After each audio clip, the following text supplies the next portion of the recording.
Mi mejor amiga se negó a volver a casa de sus vacaciones después de que su hija intentara suicidarse, y luego me acusó de secuestro por haber acogido a su hija. Cuando la confronté, se burló y dijo, lo hizo para llamar la atención. Yo solo la miré fijamente. Eso fue hace 6 meses. Esta mañana, ella estaba llorando fuera de un juzgado en el que no se le permitía entrar. Mi mejor amiga Claire siempre había soñado con ser madre. Desde que éramos adolescentes, no dejaba de hablar de qué tipo de mamá sería y cuántos hijos tendría. Así que cuando nació Julia, Claire estaba en las nubes, y yo estaba igual de feliz. Nunca la había visto brillar tanto. Nuestras hijas, Julia y mi Emma, crecieron juntas como hermanas. Empezamos a pasar fines de semana y fiestas en las casas de la otra. Avancemos 15 años. Claire me preguntó si podía cuidar a Julia durante una semana, mientras ella se tomaba unas vacaciones sola en Bali. No era algo inusual. A Claire le gustaban sus descansos, y Julia prácticamente vivía en mi casa de todos modos. Los primeros 2 días fueron bien, cosas típicas de adolescentes, maratones de Netflix, comida basura, todo eso. Pero el día 3, las cosas cambiaron. En la cena, llamé a Julia para que bajara de su habitación, pero no contestó. Emma dijo que no la había visto desde el almuerzo, y un extraño presentimiento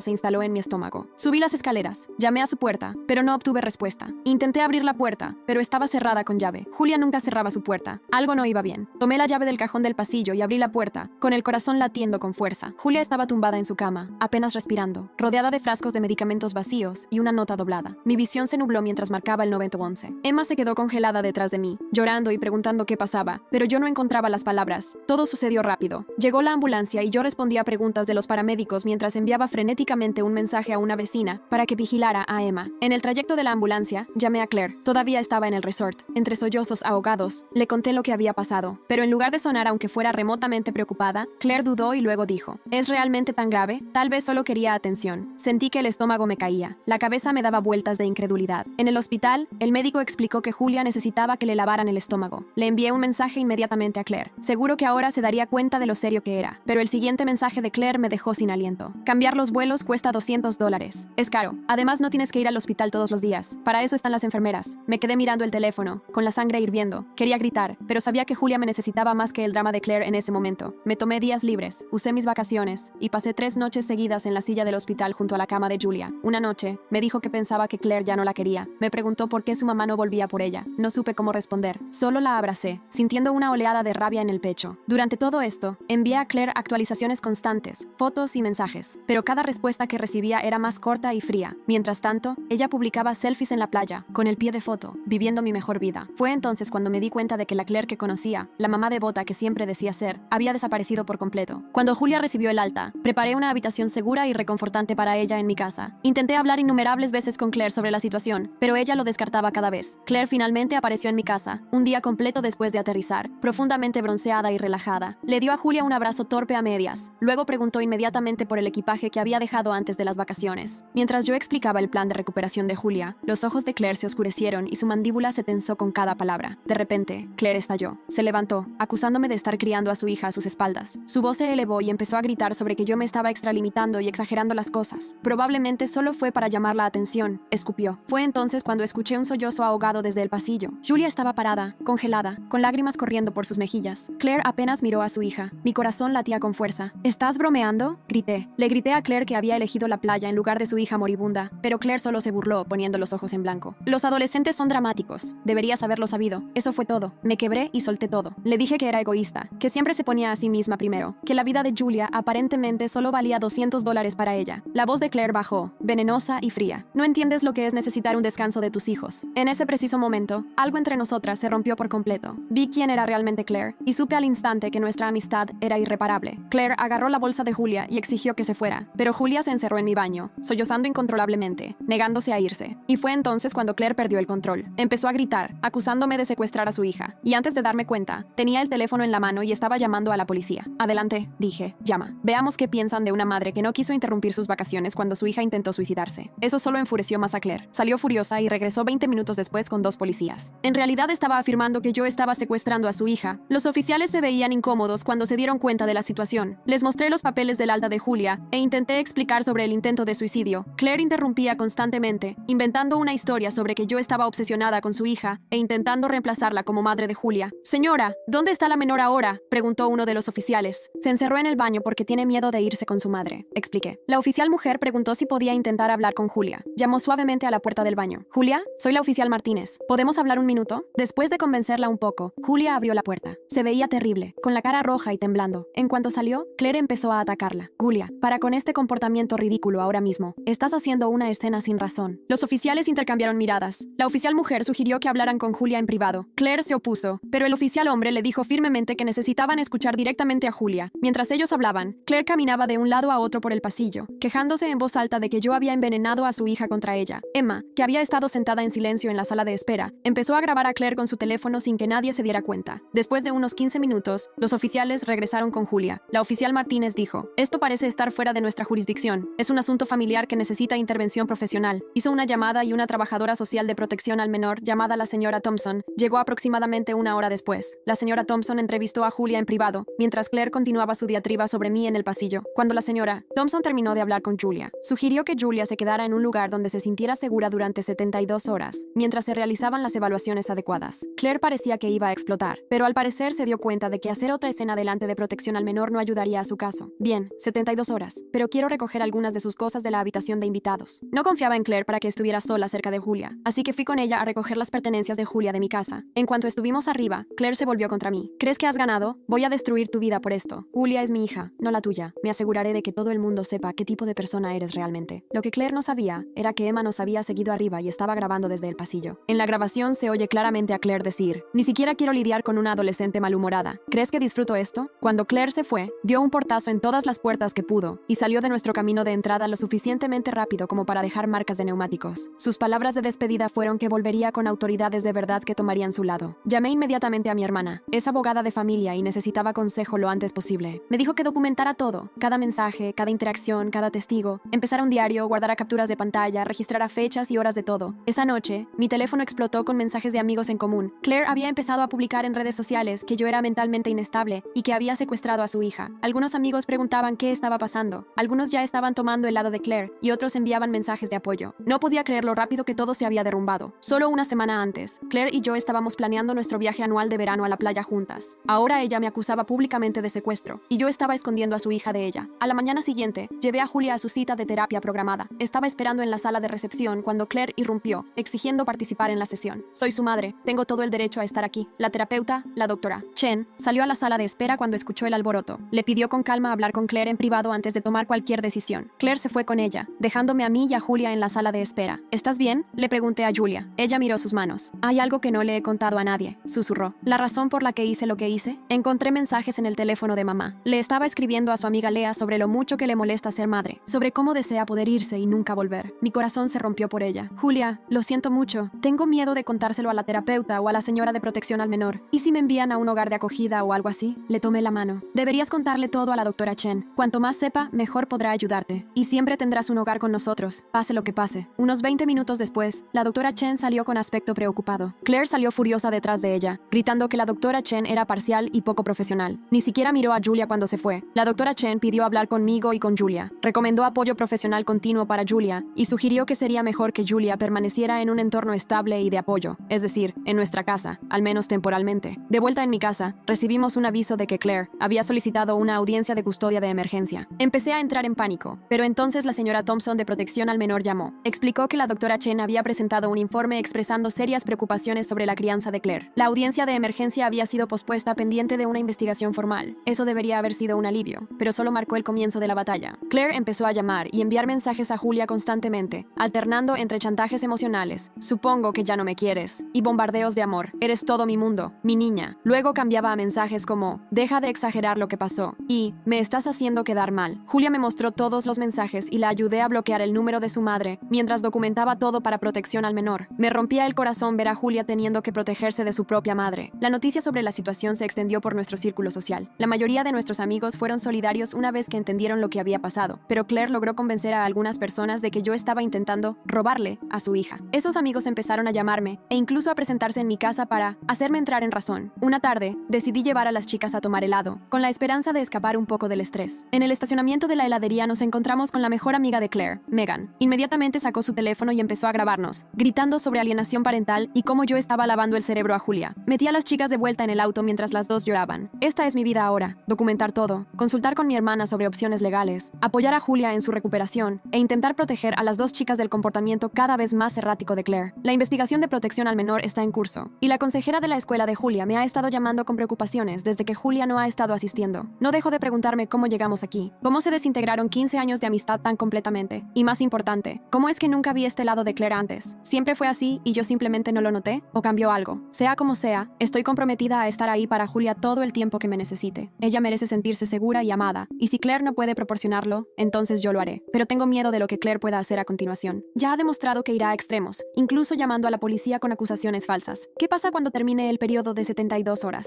¿Qué pasa si los tribunales envían a Julia de vuelta con ella? Intento tomarlo un día a la vez, pero el estrés es abrumador. Emma está preocupada por su amiga. Mi esposo es solidario, pero preocupado por las implicaciones legales. Y yo solo intento evitar que todo se derrumbe por completo. El periodo de enfriamiento de 72 horas de protección al menor estaba casi terminado, y yo era un manojo de nervios por lo que pasaría después. Julia no había dormido una sola noche sin pesadillas desde su estancia en el hospital. La oía llorar a las 2 de la mañana y la encontraba sentada en el pasillo entre nuestro dormitorio y el de Emma, sin querer despertar a nadie, pero demasiado asustada para estar sola. Mi esposo Rob fue increíble durante todo esto, preparando los panqueques favoritos de Julia por las mañanas y ayudando a las dos chicas con los deberes para mantener algo de normalidad. La noche antes de que terminaran las 72 horas, Julia tuvo el peor ataque de pánico que había visto. No podía respirar, todo su cuerpo temblaba y no dejaba de decir, por favor, no me obligues a volver, una y otra vez. Después de que finalmente la calmáramos y la metiéramos de nuevo en la cama con Emma haciéndole compañía, Rob y yo nos sentamos en la mesa de la cocina sintiéndonos completamente impotentes. ¿Y si la obligan a volver con Claire? Susurré, sin querer que las chicas nos oyeran. La viste esta noche, está aterrorizada. Rob me apretó la mano. Resolveremos algo. Tu hermana viene mañana por la mañana, ¿verdad? Ella sabrá qué hacer. Mi hermana Natalie llegó a las 7 en punto a la mañana siguiente, con aspecto de abogada dura con su traje pantalón azul marino. Había traído un montón de papeles y su laptop, convirtiendo nuestro comedor en una oficina legal improvisada. Revisó todo lo que habíamos documentado hasta entonces y asintió con aprobación. Hiciste un buen trabajo manteniendo registros, dijo, revisando las capturas de pantalla de los mensajes de Claire y las grabaciones de Emma. Esto ayudará, pero necesito prepararte. El tribunal de familia puede ser impredecible. Los padres biológicos tienen mucha manga ancha. La señora Thompson de protección al menor llegó a las 9 a.m. para una evaluación de seguimiento. Entrevistó a Julia de nuevo y luego pidió hablar conmigo y con Rob. Su expresión era seria pero comprensiva. Basándome en mi investigación preliminar y en el informe de la doctora Chen, estoy recomendando que se conceda la tutela temporal a ustedes mientras completamos una evaluación familiar más exhaustiva, nos dijo. Sin embargo, Claire ha contratado a un abogado que está luchando duro por esto. Va a haber una audiencia mañana. Sentí una oleada de alivio seguida inmediatamente de temor por enfrentarme a Claire en el tribunal. Como si fuera una señal, mi teléfono vibró con un mensaje de Claire. Espero que hayas disfrutado jugando a ser mamá. Nos vemos en el tribunal mañana. El resto del día fue un torbellino de preparación. Natalie preparó a Julia sobre qué esperar si el juez quería hablar con ella. Rob llevó a Emma a casa de sus padres. Decidimos que era mejor que no estuviera presente para el estrés de la audiencia. Apenas pude comer o dormir, con mi mente corriendo con escenarios de lo peor. El tribunal de familia era más pequeño de lo que esperaba, más como una sala de conferencias que los dramáticos tribunales que se ven en la televisión. Claire ya estaba allí cuando llegamos, sentada junto a un abogado de aspecto elegante con un traje caro. No nos reconoció, solo miró al frente con una ligera sonrisa de suficiencia en el rostro. Julia me agarró la mano con tanta fuerza que me dolió. Podía sentirla temblando a mi lado. Natalie mantenía una mano tranquilizadora en su hombro mientras nos sentábamos. La jueza era una mujer mayor llamada la jueza Patel, con gafas de lectura y una expresión sin tonterías. Revisó el expediente del caso durante lo que pareció una eternidad antes de dirigirse a la sala. He revisado los informes de los servicios de protección al menor y de la doctora Chen, así como los registros del hospital, dijo. Me gustaría hablar con Julia en privado en mis aposentos. El abogado de Claire objetó inmediatamente, alegando que yo había entrenado a Julia. La jueza lo rechazó y se llevó a Julia. Esos 15 minutos fueron los más largos de mi vida. Claire no dejaba de lanzarme miradas asesinas desde el otro lado de la sala mientras su abogado le susurraba. Cuando regresaron, Julia se veía agotada pero de alguna manera más calmada. La jueza Patel ajustó sus gafas y se dirigió al tribunal. Basándome en toda la evidencia que tengo ante mí, incluida mi conversación con Julia, estoy concediendo la tutela temporal al señor y la señora Reynolds por un periodo de 30 días, durante el cual se realizará una evaluación familiar completa. Claire jadeó audiblemente. Su abogado empezó a objetar, pero la jueza Patel no había terminado. La señora Davis tendrá visitas supervisadas 2 veces por semana en el Centro de Servicios Familiares. Además, estoy ordenando a la señora Davis que complete una evaluación psicológica y asista a clases de crianza antes de la próxima audiencia. Claire se levantó. Su rostro estaba rojo. Esto es ridículo. Es mi hija. Señora Davis, contrólese o la declararé en desacato, advirtió la jueza Patel. Este acuerdo temporal es en el mejor interés de su hija hasta que podamos evaluar completamente la situación. La mirada que Claire me dio mientras salíamos del tribunal era puro odio. Pasó junto a Julia sin decir una palabra y salió furiosa, con su abogado corriendo detrás de ella. En el estacionamiento, Julia se derrumbó contra mí entre lágrimas, pero eran lágrimas de alivio. No tengo que volver, no dejaba de decir. No tengo que volver. No por al menos 30 días, aclaró Natalie con suavidad. Y espero que tampoco después, pero necesitamos prepararnos para una batalla más larga. No se equivocaba. La tutela temporal de 30 días fue solo el comienzo de lo que se convirtió en una guerra. Claire faltó a sus primeras 2 visitas supervisadas. Luego apareció en la tercera con una actitud completamente nueva y regalos caros para Julia. El informe del supervisor señaló que Claire parecía más interesada en tomarse selfies con Julia para publicarlas en línea que en conectar estar realmente con su hija. Entonces llegó la campaña en redes sociales. Claire publicaba diariamente sobre ser una madre luchando por recuperar a su hija y cómo yo era una mujer mentalmente inestable, obsesionada con su hija. Lo retorcía todo, afirmando que la estancia de Julia en el hospital se debió a una sobredosis accidental, no a un intento de suicidio, y que yo estaba explotando un error de una adolescente para secuestrarla. Algunos de nuestros amigos en común realmente le creyeron. Jessica, a quien conocía desde hacía 10 años, me escribió que debía parar el drama y devolverle a Claire a su hija. Michael, otro amigo de larga data, dejó un mensaje de voz diciendo que estaba decepcionado de mí por interponerme entre una madre y su hija. Lo peor era el impacto en Julia. Empezaba a progresar en terapia. Luego veía una de las publicaciones de su mamá o escuchaba sobre las últimas mentiras de Claire y volvía a derrumbarse. Una noche, me mostró un grupo de chat donde sus antiguas amigas del barrio de Claire la llamaban mentirosa y buscadora de atención. Estaba devastada. ¿Por qué no me deja ir?, sollozó Julia. Si ni siquiera me quiere, ¿por qué lucha tanto? No tenía una buena respuesta. Todo lo que podía hacer era abrazarla y prometerle que no nos rendiríamos. Emma también estaba luchando. Había perdido amigas cuyos padres se pusieron del lado de Claire y estaba lidiando con comentarios desagradables en la escuela, pero se mantuvo ferozmente leal a Julia, incluso siendo suspendida por un día después de confrontar a un chico que estaba difundiendo rumores sobre el falso intento de suicidio de Julia. 3 semanas después de la tutela temporal, Claire escaló las cosas de nuevo. Apareció en la cita de terapia de Julia, creando tal escena que la seguridad tuvo que escoltarla fuera. Ese mismo día, alguien rayó mi auto en el estacionamiento de la oficina con la palabra ladrona grabada en la puerta del conductor. No pude probar que fuera Claire, pero el momento no fue precisamente sutil. Rob estaba cada vez más preocupado por la seguridad. Instaló cámaras alrededor de la casa y cambió las cerraduras después de que Julia mencionara que Claire tenía una llave de repuesto de cuando cuidaba la casa para nosotros años atrás. Se sentía paranoico, pero necesario. La revisión de los 30 días se acercaba rápidamente. La señora Thompson había completado su evaluación y recomendaba extender mi tutela por al menos 6 meses. La doctora Chen proporcionó un informe sólido sobre el progreso de Julia en terapia y el daño que se haría al obligarla a volver a la custodia de Claire. Nos sentíamos cautelosamente optimistas. Entonces, 2 días antes de la audiencia, nos sorprendieron. El abogado de Claire presentó una moción de emergencia alegando que el padre de Julia, Mark, quería la custodia. Esto no tenía sentido. Claire siempre nos había dicho que Mark las había abandonado cuando Julia era un bebé y no quería saber nada de su hija. Julia ni siquiera lo había conocido nunca. Natalie estaba furiosa. Esto es una táctica dilatoria, explicó. Saben que están perdiendo, así que están añadiendo una complicación para ganar tiempo. La jueza pospuso la audiencia por 2 semanas para investigar la reclamación del padre. Yo estaba fuera de mí de frustración, pero Natalie vio una oportunidad. Si Mark realmente está en el panorama, tal vez deberíamos hablar con él, sugirió. Claire lo ha pintado como el villano durante 15 años. ¿Y si esa no es toda la historia? Julia estaba dudosa, pero curiosa sobre el padre que nunca había conocido. Con su permiso, Natalie contrató a un investigador privado que localizó a Mark Hansen en una ciudad a unas 3 horas de distancia. Estaba casado de nuevo con 2 niños pequeños y trabajaba como arquitecto. Nada en él coincidía con la descripción de Claire de un vago que había abandonado a su familia. Yo estaba nerviosa por contactarlo. ¿Y si era terrible o no quería saber nada de Julia? Pero necesitábamos saberlo. Natalie lo llamó primero, explicando la situación de forma profesional. Para nuestra sorpresa, Mark pidió hacer una videollamada con todos nosotros esa misma noche. Cuando su rostro apareció en la pantalla, me sorprendió lo mucho que Julia se parecía a él. Los mismos ojos verdes, la misma barbilla. Se veía nervioso, pero ansioso. Julia, dijo, con la voz entrecortada, no puedo creer que seas realmente tú. Julia se quedó sin palabras, mirando al padre que nunca había conocido. Le apreté el hombro con apoyo. Mark explicó su versión de la historia, y no se parecía en nada a lo que Claire nos había contado. Él y Claire habían salido en la universidad, y ella se quedó embarazada inesperadamente. Intentaron que funcionara, pero se separaron cuando Julia tenía 2 años. Él pagaba la manutención y tenía visitas regulares hasta que Julia cumplió 4 años. Entonces Claire consiguió una oportunidad de trabajo en nuestra ciudad y se mudó a 320 kilómetros de distancia. Prometió que arreglaríamos un nuevo horario de visitas, explicó Mark, pero luego empezó a poner excusas. Julia estaba enferma, tenía planes, el momento no era bueno. Eventualmente, dejó de contestar mis llamadas por completo. Había contratado a un abogado y luchado por las visitas, pero Claire seguía cambiando de dirección y de trabajo. Envió regalos de cumpleaños y Navidad que nunca fueron reconocidos. Cuando Julia tenía 7 años, recibió una carta de cese y desistimiento del abogado de Claire, alegando que su acoso estaba causando angustia emocional a Julia. La carta decía que Julia tenía miedo de mí y no quería contacto, dijo Mark, con la voz quebrada. No quería traumatizar a mi hija, así que me retiré. Seguí pagando la manutención a través del sistema estatal, pero Claire dejó claro que no era bienvenido en la vida de Julia. Nos mostró una caja de cartas y tarjetas de vueltas que había enviado a lo largo de los años. Había seguido la pista de Julia a través de amigos mutuos lejanos y redes sociales, siempre con la esperanza de que ella se pusiera en contacto cuando fuera mayor. Julia estaba llorando en silencio a mi lado. Ella me dijo que te fuiste porque no querías un hijo, dijo. Dijo que nunca pagaste manutención ni enviaste tarjetas de cumpleaños. Mark negó con la cabeza, triste. Nunca dejé de intentarlo, Julia. Nunca dejé de quererte. Fue mucho para que Julia lo procesara. Después de la llamada, se encerró en su habitación durante horas. Cuando finalmente salió, tenía los ojos hinchados de tanto llorar, pero parecía más fuerte de alguna manera. Quiero conocerlo, dijo con decisión, en persona. Mark condujo ese fin de semana. El encuentro fue incómodo al principio. ¿Cómo no iba a hacerlo? Pero verlos juntos, ver los mismos gestos, la misma forma forma en que ambos hablaban con las manos cuando estaban emocionados era notable. Mark trajo álbumes de fotos de los primeros años de Julia y de su lado de la familia que ella nunca había conocido. Julia descubrió que tenía dos medios hermanos, una madrastra llamada Karen, que era profesora de arte en la secundaria, y abuelos que habían estado guardando regalos para su cumpleaños todos los años, con la esperanza de dárselos algún día. Mientras ellos se conocían, yo salía afuera para darles privacidad y encontré una notificación en mi teléfono. Claire había publicado una foto de sí misma con aspecto triste, junto a una imagen de Julia de niña, con el pie de foto, extrañando a mi niña que fue manipulada para pensar que soy una mala madre. Ahora su padre, que nos abandonó, está fingiendo que le importa después de 15 años de ausencia. El dinero cambia a la gente. Quería lanzar mi teléfono al jardín. La audacia de sus mentiras era increíble. Pero entonces, Rob me mostró algo más. La historia de Claire estaba empezando a desmoronarse públicamente. Antiguos compañeros de Claire y Mark estaban comentando en sus publicaciones con sus recuerdos de lo que realmente había pasado. La hermana de Mark había publicado evidencia contraria, mostrando los pagos de manutención y los regalos devueltos. La narrativa cuidadosamente construida de Claire se estaba derrumbando. La audiencia extendida de custodia finalmente llegó. Mark asistió, no para buscar la custodia él mismo, sino para apoyar el deseo de Julia de quedarse con nosotros, mientras él construía gradualmente una relación con ella. Su testimonio sobre la alienación parental de Claire claramente impactó a la jueza Patel. El abogado de Claire intentó pintar a Mark como un padre ausente oportunista, pero la evidencia de sus esfuerzos por mantenerse conectado era abrumadora. La verdadera bomba llegó de una fuente inesperada. El novio actual de Claire, Taylor, apareció para testificar. Claire se vio sorprendida de verlo allí. Claramente, no lo había anticipado. Taylor testificó que Claire le había confesado que había mantenido deliberadamente a Julia alejada de su padre y que había estado usando a su hija principalmente para contenido en redes sociales sobre ser una madre soltera dedicada. Claire perdió completamente los estribos en la sala, gritando que Taylor estaba mintiendo porque ella lo había dejado. La jueza Patel tuvo que amenazarla de nuevo con desacato para restaurar el orden. Cuando el polvo se asentó, la jueza Patel extendió mi tutela de Julia por 6 meses, con Claire limitada a visitas supervisadas una vez por semana. También concedió a Mark derechos de visita y ordenó terapia familiar para todas las partes involucradas. Claire fue obligada a completar clases de crianza y terapia individual antes de que el tribunal reconsiderara su posición de custodia. Claire se acercó a mí furiosa fuera del tribunal, con el rostro retorcido de rabia. «Esto no ha terminado», siseó. «Has vuelto a todos en mi contra, pero recuperaré a mi hija». Mark se interpuso entre nosotras. «Claire, ya basta. Esto no se trata de ti contra Sarah. Se trata de lo que Julia necesita ahora». Claire lo ignoró, centrando su furia en mí. «Piensas que eres tan perfecta, tan gran madre. Me aseguraré de que todo el mundo sepa la verdad sobre ti». Taylor, que todavía estaba cerca, apartó a Claire antes de que la seguridad tuviera que intervenir. Yo estaba temblando mientras salíamos del tribunal, pero Julia se veía más calmada que en semanas. Se había enfrentado a su madre en el tribunal, diciéndole claramente a la jueza Patel que no se sentía segura con Claire y que quería quedarse con nosotros. Había requerido un coraje tremendo. La vida se asentó en una nueva normalidad durante unas semanas. Julia continuó con terapia 2 veces por semana. Empezó a visitar a Mark y a su familia en fines de semana ocasionales, construyendo una relación gradualmente. Incluso regresó a la escuela a tiempo parcial, con un horario modificado y apoyo de la consejera escolar. Claire, mientras tanto, asistió exactamente a una clase de crianza antes de abandonarla. Se saltó sus primeras 2 visitas supervisadas con Julia. Luego apareció en la tercera oliendo a alcohol, lo que hizo que la supervisora terminara la visita temprano. Continuó su campaña en redes sociales, pero recibía cada vez menos simpatía a medida que más gente conocía la verdad. Pensé que las cosas finalmente se estaban calmando hasta que recibí una llamada de la escuela una tarde. Julia había recibido docenas de mensajes de texto de números desconocidos, llamándola con nombres horribles y diciéndole que terminara el trabajo correctamente esta vez. Alguien había distribuido su número de teléfono y había animado este acoso dirigido. La consejera escolar la había encontrado teniendo un ataque de pánico en el baño. Corrí a recogerla y fuimos directamente a la estación de policía para denunciar el acoso cibernético. El oficial fue comprensivo pero no optimista sobre rastrear mensajes anónimos. Tomó capturas de pantalla de todo y presentó un informe, sugiriendo que cambiáramos inmediatamente el número de teléfono de Julia. Esa noche, mientras Julia finalmente dormía con la ayuda de la medicación para la ansiedad que la doctora Chen había recetado, me senté en la cocina con Rob intentando descubrir nuestros próximos pasos. Fue entonces cuando Emma me mostró algo perturbador que había encontrado en internet. Se había creado un perfil falso de Julia, supuestamente confesando que había inventado el intento de suicidio para llamar la atención y diciendo cosas horribles sobre sí misma. «Mamá, creo que la tía Claire hizo esto», dijo Emma en voz baja. Había empezado a llamar a Claire tía Claire, en lugar de solo Claire recientemente, como si intentara crear distancia de alguien a quien una vez había querido. Mira estas frases, buscando atención, causando drama sin razón. Es exactamente como ella habla. Tenía razón, era el lenguaje de Claire, las acusaciones de Claire, solo puestas en la boca de Julia. Reportamos el perfil falso y lo hicimos eliminar, pero el daño ya se estaba extendiendo por los círculos sociales de Julia. Al día siguiente, Julia no quiso levantarse de la cama. No la presioné, ya había pasado por suficiente. Llamé a su terapeuta, quien sugirió una sesión de emergencia esa tarde. Yo estaba trabajando desde casa para vigilarla cuando alguien empezó a golpear la puerta principal. Era Claire, con aspecto desaliñado y enfadada. Abrí la puerta solo lo suficiente para hablar con ella, manteniendo la cadena de seguridad puesta. «¿Dónde está? Sé que está aquí. Quiero ver a mi hija ahora», exigió Claire. «Claire, sabes que solo tienes visitas supervisadas. Si quieres ver a Julia, necesitas programarlo a través de servicios familiares. Esa es una mierda y lo sabes. Has envenenado a todos contra mí. Julia, Mark, incluso Taylor. Has arruinado mi vida. Intenté mantenerme calmada. Claire, por favor vete. Estás violando la orden judicial al estar aquí. No me voy a ir a ninguna parte hasta que vea a Julia. Intentó empujar la puerta, pero la cadena de seguridad aguantó. Voy a llamar a la policía, le advertí. Adelante, llámalos. No pueden mantener a una madre alejada de su hija para siempre. Cerré la puerta e inmediatamente marqué el 911. Claire siguió golpeando y gritando. Arriba podía oír a Julia llorando. Envié un mensaje a Rob, que estaba en el trabajo, contándole lo que estaba pasando. La policía llegó en cuestión de minutos. Claire inmediatamente cambió a una personalidad llorosa y vulnerable, afirmando que solo era una madre preocupada intentando comprobar cómo estaba su hija después de enterarse de que no había ido a la escuela. Los oficiales, afortunadamente, habían sido informados sobre nuestro caso y conocían las órdenes judiciales en vigor. La escoltaron firmemente pero educadamente fuera de nuestra propiedad, advirtiéndole que podía ser arrestada si regresaba. Mientras se iban, Claire miró hacia la casa y gritó: «Nunca dejaré de luchar por ella, nunca». El incidente nos sacudió a todos. Julia estaba aterrorizada de que Claire volviera cuando la policía no estuviera cerca. Emma estaba enfadada y decía que deseaba que Claire simplemente desapareciera. Rob empezó a hablar de instalar mejores sistemas de seguridad, tal vez incluso mudarse a un barrio diferente. La doctora Chen sugirió que Julia escribiera una carta a Claire, no para enviarla, sino para expresar todos sus sentimientos que había estado reprimiendo. Julia pasó horas en ello, llenando páginas con años de dolor, confusión e ira. Cuando finalmente me dejó leerla, me impactó su perspicacia y madurez. «Creo que ahora lo entiendo», escribió. «Mamá nunca me quiso realmente por quien soy. Quería lo que yo representaba, la hija perfecta para su imagen de madre perfecta. Cuando empecé a tener mis propios problemas y opiniones, ya no encajaba en su historia. Pero yo no soy un personaje en su historia, soy una persona real». Leer aquellas palabras me rompió el corazón, pero también me llenó de orgullo por esta increíble joven. A pesar de todo, Julia estaba encontrando su voz y su fuerza. Una semana después, recibimos noticias que lo cambiarían todo de nuevo. La policía había rastreado los mensajes anónimos de acoso hasta un teléfono desechable comprado en una tienda de conveniencia cerca del apartamento de Claire. La tienda tenía imágenes de seguridad en las que se veía a Claire comprando el teléfono. Además, Taylor había proporcionado a la policía mensajes en los que Claire hablaba de sus planes para hacer que Julia se arrepintiera de haber elegido a Sarah en vez de a mí y enseñarle una lección sobre lealtad. Claire fue arrestada por ciberacoso, acoso y violación de la orden de alejamiento. Fue liberada bajo fianza al día siguiente, pero el daño a su caso era irreversible. Su abogado se retiró y el tribunal suspendió incluso sus visitas supervisadas mientras duraran los procedimientos penales. La noticia se extendió rápidamente por nuestra comunidad. Antiguos amigos que se habían puesto del lado de Claire ahora se comunicaban con nosotros para disculparse. Julia recibió mensajes de apoyo de compañeros de clase que antes habían creído los rumores sobre ella. La marea había cambiado por completo. Mark invitó a Julia a pasar un fin de semana con su familia, un gran paso para el que ella por fin se sentía preparada. Verla preparar su bolsa de viaje con nerviosismo y emoción me recordó que, a pesar de todo el trauma, seguía siendo solo una adolescente con emociones normales de adolescente. Sentí una punzada de tristeza, preguntándome si esto era el comienzo de que se alejara de nosotros, pero rápidamente aparté ese pensamiento. Así era como se veía la sanación. El fin de semana con Mark fue sorprendentemente bien. Julia regresó a casa con historias sobre sus medios hermanos, de 7 y 9 años, que al parecer pensaban que su hermana mayor era la persona más genial del mundo. Había ayudado a su madrastra Karen con un proyecto de arte y descubrió que compartían el amor por la fotografía. Mark la había llevado a hacer senderismo hasta su lugar favorito con vistas al valle, algo que descubrieron que ambos disfrutaban. «Es raro», me contó Julia mientras la ayudaba a deshacer la maleta. «Estar allí se siente totalmente nuevo y al mismo tiempo, de alguna manera familiar. Como que Mark tiene algunos de los mismos hábitos que yo. Los dos organizamos nuestros libros por color en vez de por autor, y los dos odiamos la corteza del pan. La biología es bastante increíble en ese sentido», dije, doblando su suéter. «¿Cómo te sientes con todo esto?» Julia se sentó en su cama, pensativa. «Todavía lo estoy procesando. Sigo pensando en todos los años que creí las mentiras de mamá sobre él, todos los cumpleaños y fiestas que podríamos haber compartido. Me enfada, pero también me entristece. ¿Qué clase de madre aparta a un hijo de su padre cuando él realmente quiere formar parte de su vida?» No tenía una buena respuesta. El comportamiento de Claire desafiaba cualquier explicación lógica. A la mañana siguiente, estaba preparando el desayuno cuando Julia bajó con cara de preocupación. Me entregó su teléfono y me mostró un mensaje de un número desconocido. «Espero que hayas disfrutado jugando a la familia feliz con Mark. No olvides quién es tu verdadera madre. Esto no ha terminado». Se me cayó el estómago. «¿Cuándo recibiste esto?» «Anoche tarde. No quise preocuparte entonces. Inmediatamente llamé a Natalie, quien nos aconsejó que lo denunciáramos a la policía como otra violación de la orden de alejamiento». El oficial que tomó la denuncia parecía frustrado de que Claire siguiera acosando a Julia a pesar de sus cargos pendientes. «Lo añadiremos al expediente de su caso», prometió. Mientras tanto, les sugiero que Julia consiga un nuevo número de teléfono otra vez. 2 días después, recibimos la notificación de que Claire se había ingresado voluntariamente en un centro de salud mental, alegando angustia emocional. Su audiencia penal fue pospuesta, y su abogada había contratado una nueva. Presentó una moción alegando que necesitaba tratamiento, no castigo. Tenía sentimientos encontrados sobre este desarrollo. Una parte de mí quería que Claire recibiera la ayuda que claramente necesitaba. Otra parte sospechaba que solo era otra táctica de manipulación para ganarse la simpatía del tribunal. De cualquier manera, nos dio un respiro temporal de su acoso. Julia aprovechó este periodo más tranquilo para concentrarse en la escuela y en construir construir relaciones tanto con su padre como con sus amigos. Algunos días eran mejores que otros. Todavía tenía pesadillas y ataques de ansiedad, pero eran cada vez menos frecuentes. La doctora Chen señaló un progreso significativo en sus sesiones. Claire permaneció en el centro de salud mental durante 3 semanas. Al ser dada de alta, fue diagnosticada con trastorno de personalidad narcisista y se le recetaron medicamentos y terapia. Su caso penal resultó en un acuerdo de culpabilidad, libertad condicional y tratamiento obligatorio de salud mental, además de una orden de alejamiento extendida que le impedía contactar a Julia de cualquier forma durante 1 año. La situación de custodia se complicó, con Mark ahora activamente involucrado. Él solicitó la custodia compartida con nosotros. La abogada de Claire luchó por mantener sus derechos parentales a pesar de su acceso restringido. La jueza Patel ordenó una evaluación familiar completa para determinar el mejor arreglo permanente para Julia. A través de todas estas maniobras legales, Julia permaneció con nosotros, pasando gradualmente más tiempo con Mark y su familia. Claire cumplía superficialmente con su plan de tratamiento, pero seguía publicando contenido pasivo-agresivo en redes sociales sobre alienación parental y el sistema que fallaba a las madres. Se acercaba el 16º cumpleaños de Julia, el primero sin Claire, pero con su recién descubierto padre y familia extendida. Ella quería una celebración pequeña, todavía cautelosa con las grandes reuniones después del incidente de ciberacoso. Planeamos una cena solo con nuestra familia inmediata, la familia de Mark y 2 de las amigas más cercanas de Julia. La noche anterior a su cumpleaños, estábamos terminando las decoraciones cuando sonó el timbre. Rob abrió y regresó con un paquete grande etiquetado: para Julia, feliz cumpleaños de mamá. Julia lo miró con recelo. No quiero abrirlo. No tienes que hacerlo, le aseguré. Pero, ¿y si es algo raro o aterrador? ¿No deberíamos saberlo? Tenía razón. Rob abrió el paquete con cuidado mientras Julia, Emma y yo observábamos desde la distancia. Dentro había un álbum de fotos y una carta. Rob comprobó que no hubiera nada peligroso antes de entregárselo a Julia. El álbum contenía fotos de bebé de Julia que nunca habíamos visto. Sus primeros pasos, primeros cumpleaños, fiestas. La carta era sorprendentemente civilizada, expresando arrepentimiento por cómo habían salido las cosas y pidiendo a Julia que recordara los buenos momentos que tuvimos. Estaba firmada: con amor siempre, mamá. Julia hojeó el álbum en silencio, con una expresión indescifrable. Finalmente lo cerró y me lo entregó. ¿Puedes guardarlo en un lugar seguro? No estoy lista para mirarlo ahora, pero tal vez quiera hacerlo algún día. Por supuesto, dije, tomando el álbum. Lo que necesites. La cena de cumpleaños de Julia al día siguiente fue un éxito. Mark y Karen trajeron regalos pensados, una cámara profesional que ella había estado deseando, y una colcha hecha a mano con telas de la ropa vieja de sus abuelos, creando una conexión con la historia familiar que se había perdido. Emma le regaló una pulsera de la amistad que había hecho ella misma, con charms que representaban bromas internas que solo ellas entendían. Rob y yo le dimos una carta invitándola oficialmente a vivir con nosotros todo el tiempo que quisiera, junto con una llave de nuestra casa en un llavero especial. No era el regalo más emocionante, pero el simbolismo lo significaba todo para Julia. Nos abrazó a los dos durante mucho tiempo, susurrando gracias, una y otra vez.